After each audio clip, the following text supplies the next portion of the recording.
सोचिए, एक घर खुशियों से गूंज रहा है। एक नए मेहमान के आने का जश्न, हर तरफ हंसी खुशी का माहौल है। लेकिन क्या हो अगर वही जश्न अचानक एक भयानक, एक अलौकिक अंधेरे की वजह बन जाए। आइए समझते हैं इस कहानी को। ना तो मैं इसे जिंदा रहने दूंगी और ना इसके बच्चे को। सोचिए, ये डरावने शब्द, ये एक ऐसी औरत के मुंह से निकल रही हैं जिस पर किसी और का, किसी आत्मा का कब्जा है। एक ऐसी आत्मा जो सिर्फ और सिर्फ बदला लेने आई है। और ये धमकी, ये तो बस एक भयानक सिलसिले की शुरुआत थी। लेकिन सवाल ये है कि ये सब शुरू कहाँ से हुआ। तो कहानी की शुरुआत होती है शर्मा परिवार से। उनकी बहू रुक्षर ने एक प्यारे से बेटे को जन्म दिया था। मतलब पूरा घर जश्न में डूबा हुआ था। लेकिन उन्हें इस बात का अंदाजा तक नहीं था कि उनकी इन खुशियों पर किसी की बहुत बुरी नजर है। तो इसी जश्न के माहौल में घर पर किन्नर आते हैं बच्चे को आशीर्वाद देने। वो दुआएं देते हैं, बच्चे की अच्छी सेहत और लंबी उम्र की कामना करते हैं। सब कुछ बहुत अच्छा चल रहा होता है कि तभी अचानक उनकी जो मुखिया होती है वो एकदम गंभीर हो जाती है। उसे ना एक अजीब सी घबराहट महसूस होने लगती है, जैसे कोई बहुत बड़ी मुसीबत परिवार की तरफ बढ़ रही हो। और वो उन्हें चेतावनी भी देती है एक आने वाले खतरे के बारे में। बस उसी पल से माहौल में एक अनजाना सा डर घुल जाता है। अब देखिए, यहाँ दो ताकतें आमने सामने थीं। एक तरफ थी रक्षा पोटली। ये किन्नर का दिया हुआ एक पवित्र तावीज था जिसे घर की चौखट पर गाड़ा गया था ताकि हर बुराई दूर रहे। और दूसरी तरफ था एक खतरनाक नींबू मिर्ची टोटका।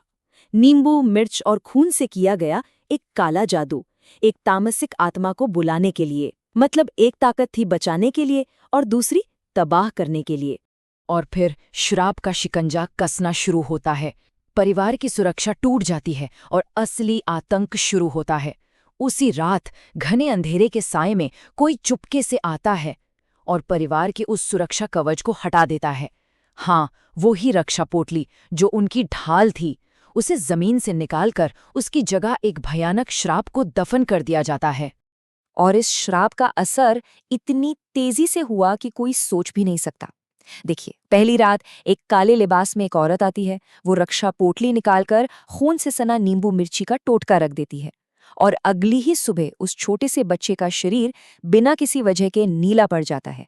दोपहर तक अस्पताल से लौटने के बाद माँ रुक्षा गिर पड़ती है। उसके पैर काम करना बंद कर देते हैं। और दूसरी रात आते आते रुक्षर पर पूरी तरह से एक हिंसक आत्मा का कब्जा हो जाता है। सोचिए, सिर्फ 24 घंटों में उस परिवार की पूरी दुनिया उजड़ चुकी थी। अब ऐसे में परिवार क्या करता? वो बेताबी से उन किन्नर से संपर्क करने की कोशिश करते हैं। वही उनकी एकमात्र उम्मीद जो थी। लेकिन पता चलता है कि वो तो शहर से बाहर है और अगली शाम से पहले लौटेंगी भी नहीं। अब सोचिए उस परिवार की हालत। वो पूरी तरह से अकेले थे, बेबस, और उस खतरनाक आत्मा के रहमो करम पर जो उनके घर में घुस चुकी थी। पहले मुझे इसकी आंखों के सामने इसके बच्चे को खत्म करना था, लेकिन अब लगता है पहले मुझे इससे ही खत्म करना पड़ेगा। ये रुक्षर की आवाज नहीं थी, ये उस आत्मा की आवाज थी जो अब उसके शरीर पर पूरी तरह कब्जा कर चुकी थी। उसकी आवाज में सिर्फ और सिर्फ नफरत थी, बदले की आग थी। और इरादा बिल्कुल साफ था, वो रुक्षर और उसके बच्चे दोनों को खत्म करने आई थी। तो अब कहानी अपने सबसे अहम, सबसे जरूरी मोड़ पर पहुंचती है। आखिर कौन था इस भयानक श्राप के पीछे? क्यों कोई शर्मा परिवार को इस तरह बर्बाद करना चाहता था? जवाब बस मिलने ही वाला था। और फिर होता है पलटवार। ठीक उसी वक्त जब लग रहा था कि अब सब कुछ खत्म, किन्नर की वापसी होती है। वो आते ही पूरा माजरा समझ जाती हैं। वो फौरन चौखट पर दबी हुई उस नींबू मिर्ची को निकालती हैं और एक ऐसा अनुष्ठान करती हैं, एक ऐसा मंत्र पढ़ती हैं जिससे ये श्राप जिसने भी भेजा है उसी पर पलट कर चला जाए। और जैसे ही वो अनुष्ठान पूरा होता है, पास के ही एक घर से एक दर्दनाक चीख गूंजती है। जादू अपने स्रोत तक पहुंच चुका था। किसकी थी वो चीख? आखिर कौन था वो जिसने अपने दिल में इतनी नफरत पाल रखी थी कि एक हंसते खेलते परिवार को तबाह करने के लिए काले जादू तक का सहारा ले लिया? जवाब सच में चौंकाने वाला था। ये कोई दुश्मन, कोई बाहरी नहीं, बल्कि रुक्षर की अपनी सगी छोटी बहन नेहा की। सोचिए, जिस बहन पर वो जान छिड़कती थी, उसी ने उसकी जान लेने की कोशिश की थी। लेकिन क्यों? नेहा ने ऐसा क्यों किया? उसकी एक अपनी दर्दनाक कहानी थी। देखिए, हुआ ये था कि रुखसर ने अपने परिवार की मर्जी के खिलाफ रोहन से भागकर शादी कर ली थी। इस वजह से परिवार को समाज में बहुत बदनामी झेलनी पड़ी। इतना बड़ा सदमा था ये कि पहले पिता की हार्ट अटैक से मौत हो गई और फिर जल्द ही माँ भी चल बसी। अब नेहा बिल्कुल अकेली रह गई थी। समाज ने उसे जैसे बाहर ही कर दिया था।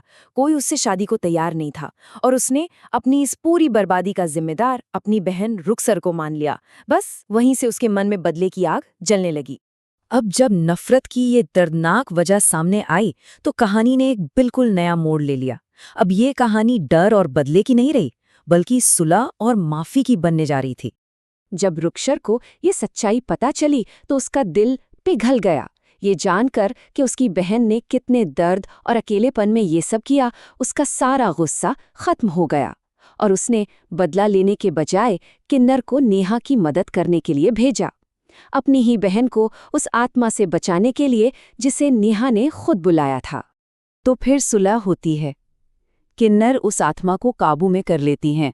नेहा को अपनी गलती का बहुत गहरा पछतावा होता है और रुखसर बड़े दिल से उसे माफ करके अपने घर ले आती है।